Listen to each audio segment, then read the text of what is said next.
Welcome back. Well, we have got Mr. Rich Wilkerson Jr. Come on, thanks for having me on. Dude, I love this. You guys are everywhere. Like you are everywhere, Rachel. I have been like everywhere. Every you. conference I go to, I can always get the best picks from Rachel. Yes. She's always got like high def and the Sports Center type cameras getting shots, and so we appreciate all that you guys do. And I think it's so cool that you guys have partnered with so many of these great local conferences that people, unless you guys were there, they wouldn't get to see what God's doing. And I think these conferences give the next generation a whole lot of hope. And so I'm really grateful that you guys take the time and spend the money to come out and really showcase it for the whole world. And so we were just in Rhode Island, I think, together. Yeah, that was amazing, right? That was so cool. The whole you world guys needs to know about that. You can watch that on demand, just a little plug.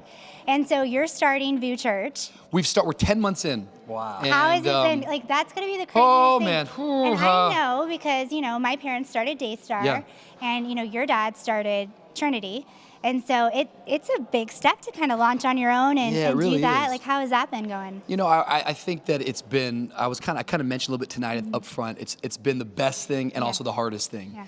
And I think you kind of know you're in God's will, you know what I'm saying, when you completely realize that in your own strength you can't do any of it, but also there's this great sense of peace. It's like this idea of being in the storm with Jesus, and the fact that he's in the boat with you is kind of what brings you complete hope. And so we've been really encouraged. God's doing phenomenal things in and through VU Church, and like right now, I think when you're planting something, like everything is a first. Like tomorrow night is our first women's gathering, so I'm flying home to be at the women's gathering. It's like, oh my goodness, like it's our first women's gathering. It's like our first Sunday in July, our first Sunday, our first communion. Like we became Catholic overnight, so it's like everything's a first. But man, we're really blessed, really encouraged. So you've got a great conference as well down in Miami. Yeah, it's called VU Conference, and we've been doing it now.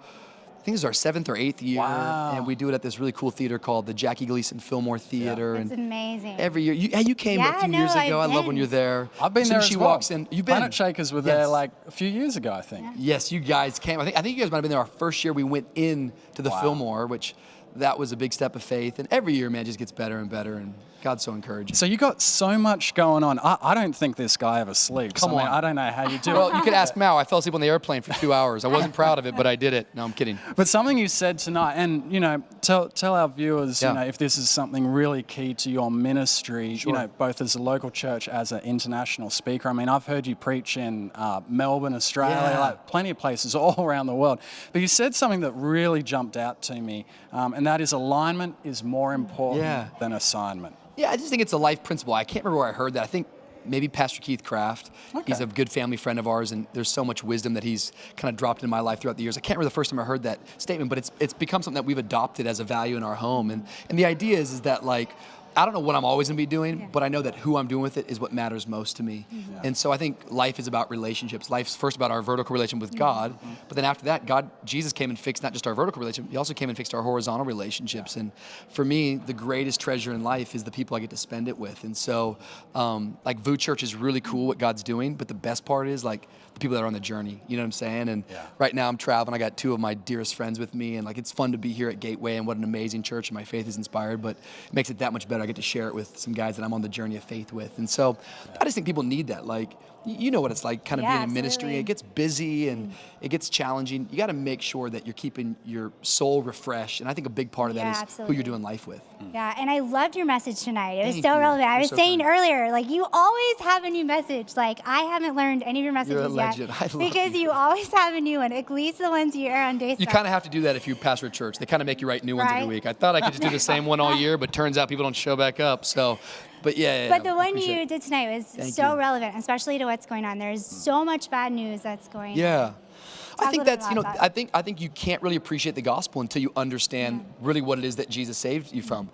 This past week I was preaching out of the book of James, and there's this verse in the book of James that says, you think just believing in one God's enough. Well, even the demons believe and they shudder. And the idea is that James is not saying that, like believing in Jesus is not the right way. What he's trying to say is that you can't just believe in who he is. You got to believe in what he did for you. And it's not enough to just know that Jesus exists. You got to know what Jesus did, that Jesus came. He loves you so much that he died for you. And why did he die? Because someone had to pay the price for your sin, and death, is the result of sin. And so I think tonight, being night one of a conference like this, I don't care how big the room is. I don't care what city it is. There's going to be people in that room that have never heard the gospel. gospel that don't know Jesus. And I know some of the great speakers that are coming, Christine Kane and John Gray. I think they're gonna break through in such powerful ways. But it always makes, I think, the ground that much more fertile if people have kind of opened up to the gospel a little bit. And so just felt like night one, talking about a limitless God. Let me tell you what his greatest thing that he did. He defeated death so that we wouldn't have to. There's hope. Come on, there's hope. There is hope. It's a powerful night. Started off incredibly well, and then, tomorrow and the next day, who knows where this is going. Do you guys think next time I come on with such bright lights, you can put a little makeup on me, a little mascara? This is unbelievable. You guys got, there he is, folks. Casper, the ghost. I think what we should do is we should play a fun game. Because, we've been talking about some pretty serious stuff, but we're going to play a little rendition of Backstage live stream, Never Have I Ever. How does this work? If I've done it, I've done it. If I've never, I haven't? Yes. You're not going to go like pre-Jesus days. Okay, here we go. This is going to get me in trouble. We're going to keep it I have. All right, Josh, what's the first one? Okay, so first one, never have I ever. Yes, sir. Taken the stage to preach and forgotten which conference, church, or city I was speaking at.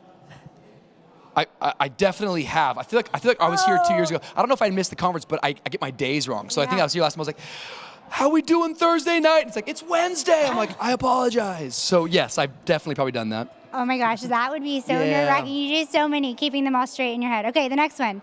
Never have I ever been a contestant in a talent show. I think I have been in one, but nothing like legitimate, nothing like American Idol or like, a real one. But I definitely, my family used to do these Thanksgiving talent shows, as bizarre family, and everyone had to come to Thanksgiving dinner. What was your talent, Rich? I did Alvin and the Chipmunks. I was backup dancers for Elvis one time. We did a little Elton John action. Benny and the Jet. Yeah, did it all. Wow. So yeah, I've done a lot of different parts. Pee Wee Herman's Playhouse. I don't want to go into that. That's some bad days for me. But anyways, keep it moving. I think we need to get him back to do some of them. I think that'd be good television. All right, here's another one.